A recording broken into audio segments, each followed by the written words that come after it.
se mana yanjye ndabona amasaha yanagiye mbabazi mwana wanjye cyo ngwino mwana wanjye ngwino dore ndabona n'amasaha yagiye ariko se ko mbona twadukariso aho wadushyizemo ra wadushyizemo aho ngaho rero mwana wanjye gira ujya kwiga dore urabona iso asa nkaho adahaba ahubwo yanka ya papa ahubwo ndi kumwumva oya mwihorere nta kibazo oya mwana wa haguruka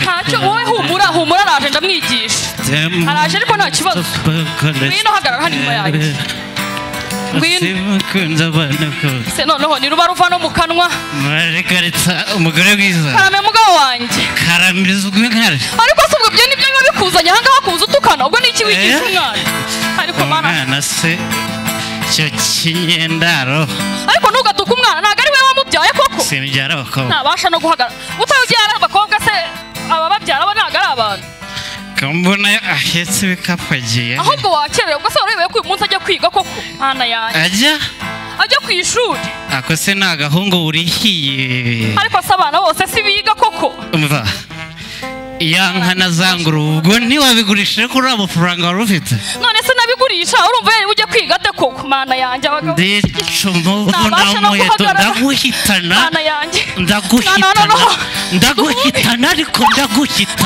ndaguhitana njyewe sinyine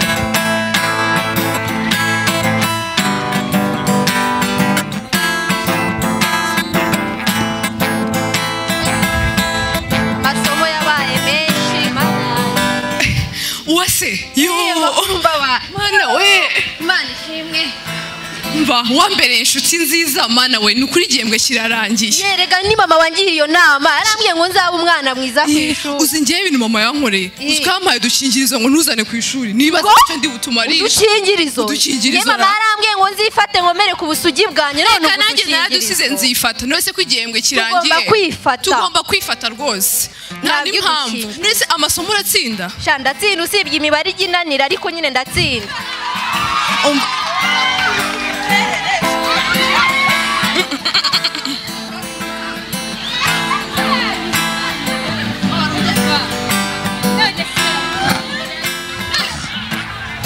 ndumiwe pe mbaro ndebera imyambarire ubusavuye kuyihese ntabwo ariyo mu Rwanda yoyoyo ntabwo mbizi sinshaka no kubitekereza ndababona nkumva ndapfuye mana we ariko iki ntabwo wibuka ko ubona ari iboro aha kutakosa ubwo ngo iki izi ni iboro umva nyine ndabizi kuri ya gahunda dusanzwe dukora ariko se baranuka wabacisha he umva harimo amafaranga manje tugende tubegere umva wikigori tugende oya ihangane manje okay hello harya niwe Mbabazi harya danaryibagiwe harya ngo ni ndakwita nde banyita Uwase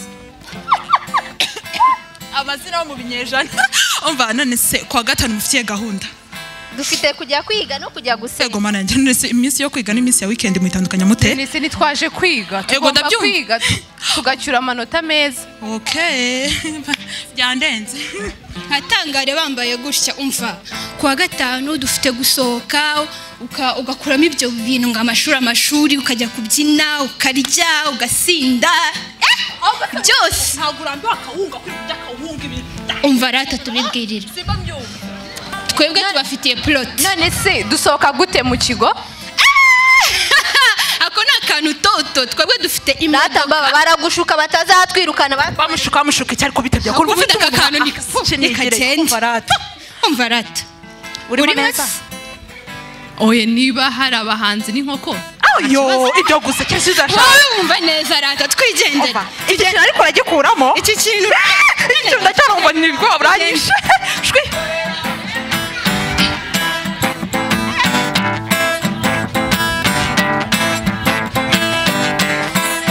nibyo nari ndimo ndakubwira kumva konseri twe turimo ejo bundi warambeshye hari ikintu utabonye hari harimo ibyana bitetema nta nubwo ujya imitikema no aka gatipe ko nta nubwo kari gahari ntabwo kari gahari kaje nyuma kasinze aka ko nagasinze international umva mane ndimo namubwira hano twari turejo bundi ibyana byari bihari ariko ureko uyu nguyu yatubeshye mane yatubeshye na ubuse bari heza mana agiye kuza bagiye kuza uyu nguyu yagira amafaranga usuba ari he mane nta mafaranga ugira wowe mane hari abana baraje mane bateye nk'ibisabo apana ibisambo nabarantengusha ariko mane ko bagiye kuza nese abana batubwiye bari he mane saa 12 zirageze kandi mfite gusinya kontra muri Young Africans baje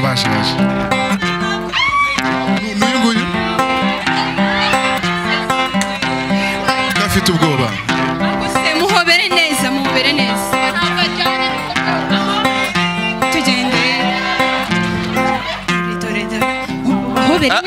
ubanza baje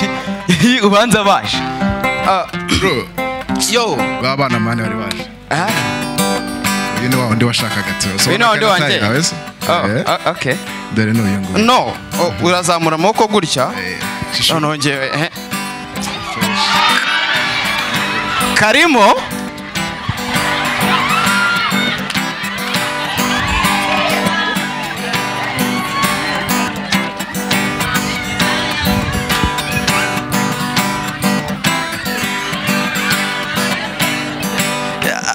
nibyo ndimo ndakubwira usanze ngiye maze kuririmba noneho ni nge waririmbye neza kurusha abantu bose bari hano ariko hari akandi karirimbo nakwandikiye ukawe wenyine yego ntabwo nari nzi ko tuzahura ariko nari nzi ko nzahura n'umwana mwiza nkawe ubwo rero nashaka kukakuririmbira akaririmbo none se bakadushyiriyemo hano ukakaturirimbira oya ntabwo bagashyiramo hano kandi abantu bose bakumve se buse bari abana bakeneye kukumva ni wowe wenyine nagahimbiye none si bwo ndakumva gute vuga ngo turagenda mu rugo twicare mfate gitari nkakuririmbire turuhuke mu rugo twatinda kandi ngomba gusubira ku ishuri dore bwije musubira ku ishuri sangahe saa 2 tugomba kuba turi nako duhora mu kigo saa 2 mugomba kuba muri mu kigo twe turageza saa 3 cyangwa saa 4 saa 5 oya saa 2 n'igice byibura iminota 45 nta kibazo ntabwo nakwemerera ko ugenda n'amaguru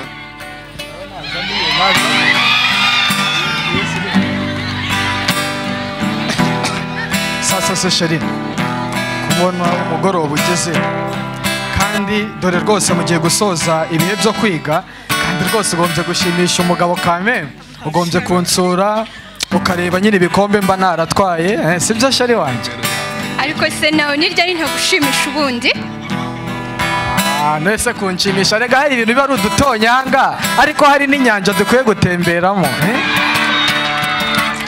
banza mbwe kuri ubanza ukancisha muri salo dore imisatsi yashaje baba we umva nanone aha duhite tugenda nkohereze komande ujye ukoresha imyaka yose usigaje kwiga kandi n'ikirenze kuri ibyo igihembwe gikurikira nzakwishyura minerivare natwara ijade poshe biriya byose uba ukeneye byose nzabiguha reka nta kintu wanyima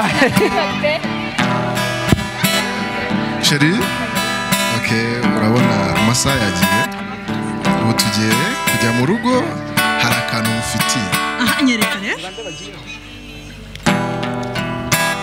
urabona aya mafaranga yose wayabonye tugiye kuyarya mu rugo na kakandi washakaga ndakabona reka twe gutinda ahangaha mbabarira batugenda ari mu buzima uva reka tugende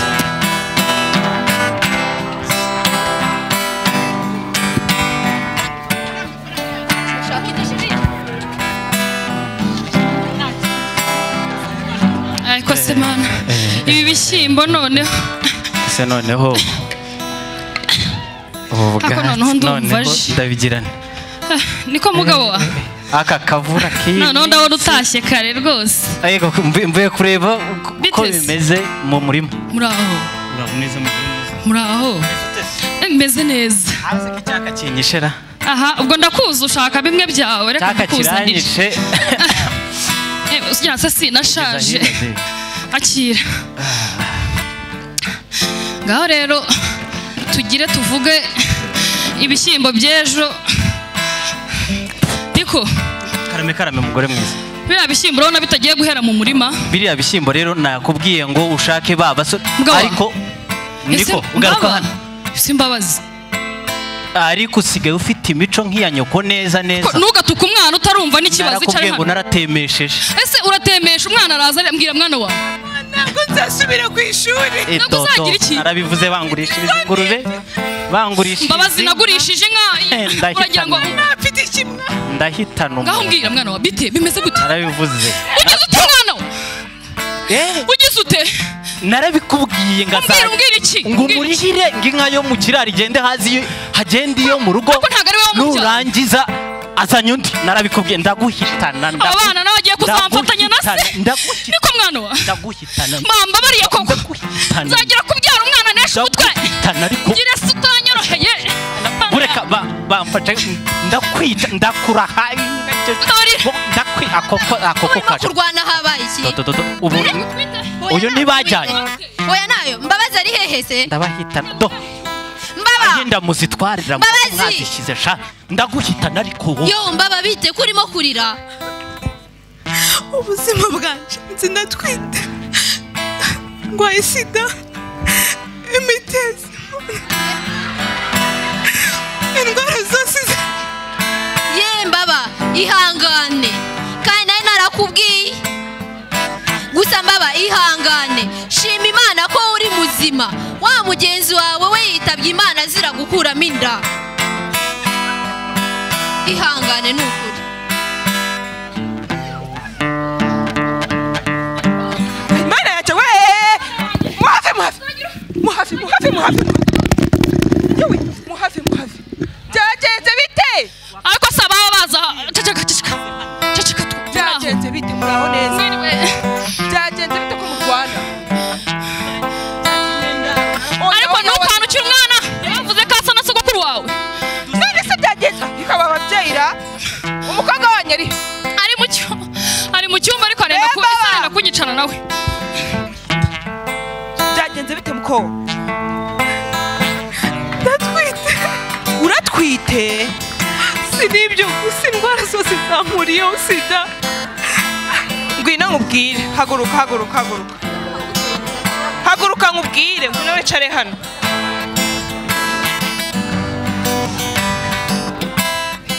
Umva nkubwire mukobwa mwiza. Sibyo? Nubwo baguteye inda ubuzima burakomeza. Ihangane. Turakujyana kwa muganga bakuvure bakugira inama, sibyo? Ese uwo mugabo wakuteye inda uramuzi? Yego ndamuzi ariko uzahaba. Ihangane umbwire ariko. Ndazi. Twagenda ukahanyereka. Tugende turebe uco kigabo cyahohoteye uruhinja. Ihangane, sibyo? ariko rwose nariye benshi uyu nguyu we noneho rwose uyu we yararuraga ubundi se ubungubu nabikoreraga icyo none se ubundi ko bameshye ningewe njyenyine utera inda ku musozi na data arabatarabyaraga kabiri njyewe wateye inda ariko se undi amasanze naho narayiteye nabigeze ariko kumanage biko ndazibanzwe zerageza ni mungiri inama se kuko none bigenze ne ma projet yose nari mfite indirimbo nari narashyira hanze nta kintu n'ikintu kimwe nikize nkora se kuko ndabigenze ne koko abo bantu bakomanga baramutse banyumvishe tukiguriye afwa ngo wane inda nungu niwe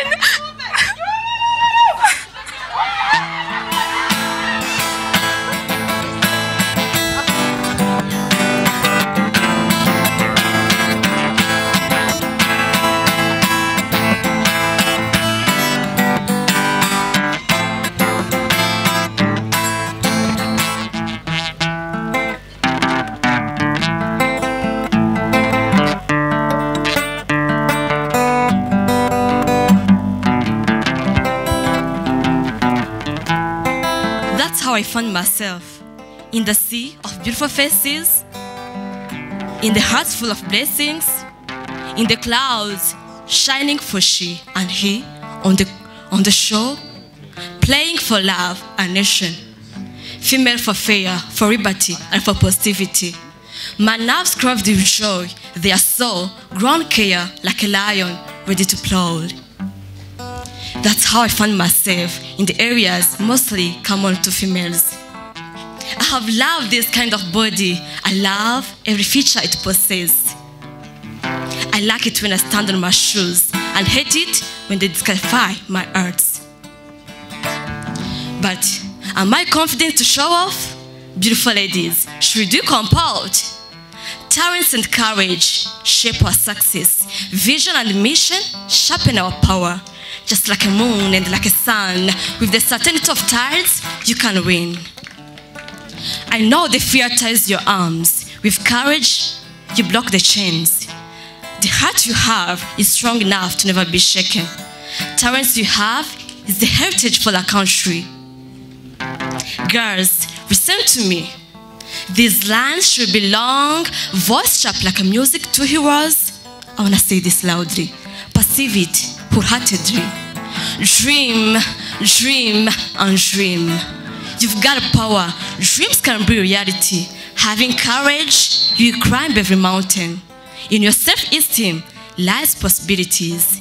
As G for great, I for intelligent, R for real, L for reader. A girl is a great, intelligent, real reader. I say, a girl is a great, intelligent, real reader.